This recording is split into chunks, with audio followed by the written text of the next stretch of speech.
Crow. Welcome back. So this is our next installment on the sourdough bread baking. This is going to include the bulk fermentation process. So we're going to touch on just a couple of things, what to look for, and then also just the difference between the levain and now the bulk. All right, let's get started. So this is our levain. It has been resting for about 8 hours. And as you can see, it's doubled in size. It's nice and bubbly. It is also very fluffy, just like that marshmallow fluff we were talking about earlier. So this is exactly what you're looking for when we're ready to mix the bulk.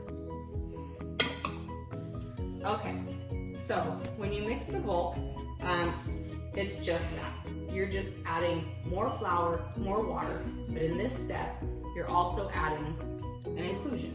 Your first inclusion, or maybe it's the only inclusion, is going to be salt, okay?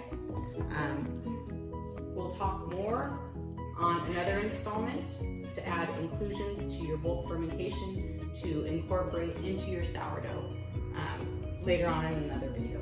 But let's get back to the bulk fermentation. Okay, so to mix our bulk, you want to go ahead and add all of your levain. You want 1,000 grams of bread flour. Now this is for your classic white sourdough bread. So you're going to use quite a bit of this. So we always use our scale because having the weight measurement versus a volume measurement is going to give you more accurate and consistent results.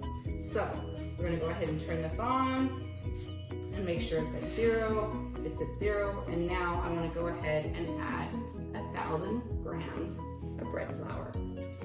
Okay, so as you can see, this is quite a bit. We are at just over 600 and 800 and all right, so that's 1,030. So I'm just gonna pinch some of that off. And there we go, 1,000. Okay, so we have our 1,000 grams of bread flour. Now to that, we're gonna go ahead and add 750 milliliters of room temperature filtered water. Okay. That is equal to about just over 3 1/4 cups. But use your scale to make sure. 721, 733, there we go. All right, now we want to go ahead and add 25 grams of our salt. This is just your regular table salt. You can use any specialty salt that you like, but you only need 25 grams. Go ahead and zero out your scale. And there we go, 25 grams. Now, this is what they call a dough whisk. You can do this by hand if you don't have one of these. It just gets messy. You could put this in your KitchenAid mixer, which works well. Just use your dough whisk on there, or your dough hook, I should say. But this handy little dough whisk comes inside of any of your kits that you can order off Amazon. Okay, so as you can tell, go ahead and come on closer. We have Mr. Logan in the background. Hi. This is what it looks like. Can you see inside there, Logan? Yes. All right. So we're gonna go ahead and incorporate this together, mix it up really good. All right.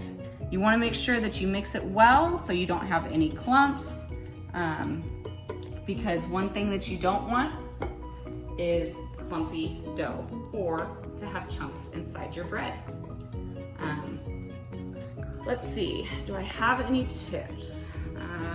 As far as inclusions go, I will say I've had best results adding any other inclusions, whether it be cheddar, garlic, jalapenos, anything other than just the salt, usually in the second set of what they call the stretch and folds.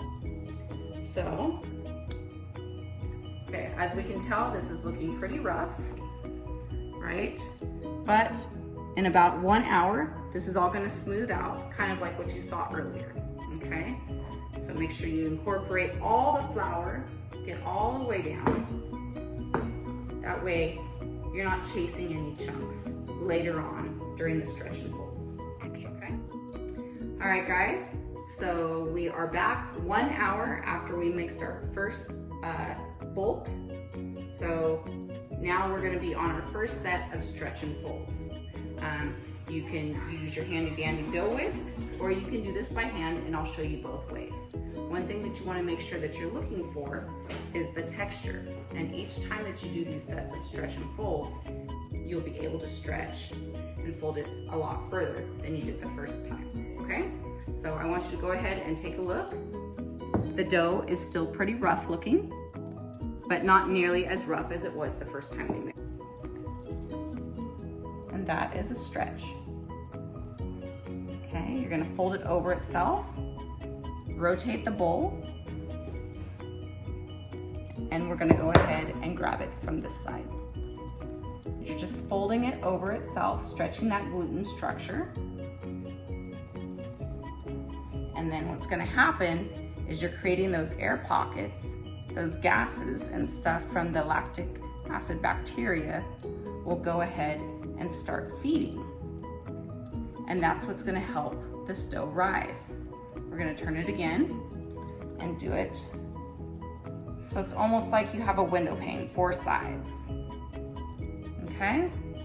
And then one more time, rotate, one last stretch and folds. And you'll notice, see, it's getting tighter, so you don't need to do it any more than that. So go ahead and fold that over, and we'll leave it just like that.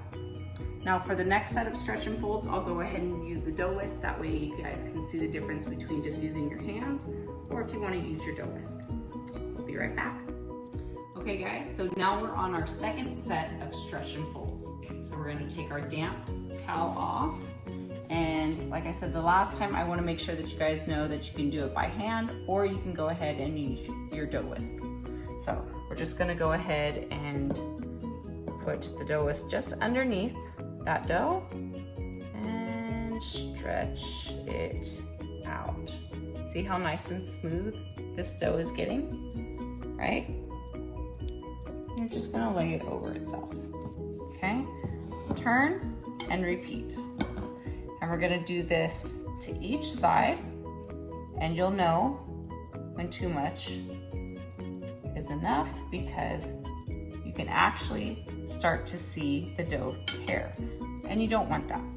So we're gonna go ahead and scoop it underneath, grab it, stretch,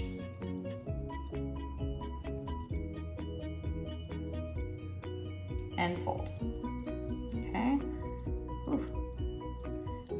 Let's do that one more time over here. I'm gonna go ahead and grab it underneath, stretch, and you guys can see that the elasticity is getting more tension. There we go. Actually, let's do it one more time now. And there we go. You guys see that? You're just building that gluten structure, and that helps create a good dough. All right, so you're gonna do this again. So you're gonna do this again for the next 2 hours on the hour. You can vary it a little bit depending on the temperature outside. It's, gosh, let's see, it says it's 77 right now. So I could actually do this again in 30 to 45 minutes because it's warmer. That means that all that bacteria, the yeast and everything is actually going to be feeding much faster than if it were colder outside. So we're gonna go ahead, cover this with a damp tea towel again, and then come back to it in about 45 minutes. We're gonna do that again for 2 more stretch and folds, just like I showed you, and then we'll move on to the next step.